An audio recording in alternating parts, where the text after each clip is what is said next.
সিরিজে সমতা ফেরানোর লক্ষ্য নিয়ে দ্বিতীয় ওয়ানডেতে মাঠে নামছে বাংলাদেশ। এই ম্যাচে বাংলাদেশের একাদশে আসবে একাধিক পরিবর্তন। টাইগারদের একাদশ হবে আরও শক্তিশালী। একাদশে ফিরছেন ওপেনার নাইম শেখ।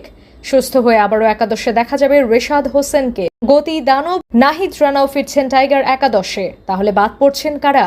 লিটন দাস কি সুযোগ পাচ্ছেন সেরা একাদশে? এক নজরে দেখে আসি এই ম্যাচে যে শক্তিশালী একাদশ নিয়ে মাঠে নামছে বাংলাদেশ। এই ম্যাচে বাংলাদেশের হয়ে ওপেনিং করবেন তানজিদ হাসান তামিম। তামিমের সাথে অপর প্রান্তে দেখা যাবে নাইম শেখকে। এক ম্যাচ খেলেই বাদ পড়ছেন পারভেজ হাসান ইমন। ৩ নম্বর পজিশনে ব্যাটিং করবেন নাজমুল হাসান শান্ত।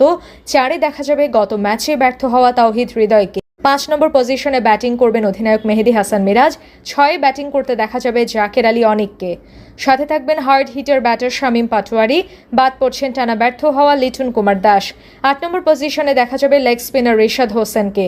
পেস আক্রমণে থাকবেন তাসকিন আহমেদ, তানজিব হাসান সাকিব ও নাহিদ রানা। বাদ পড়ছেন মোস্তাফিজুর রহমান। প্রিয় দর্শক বন্ধুরা, বাংলাদেশ কি পারবে এই একাদশ নিয়ে শ্রীলঙ্কাকে হারাতে? আপনাদের গুরুত্বপূর্ণ মতামত কমেন্ট করে জানাতে পারেন।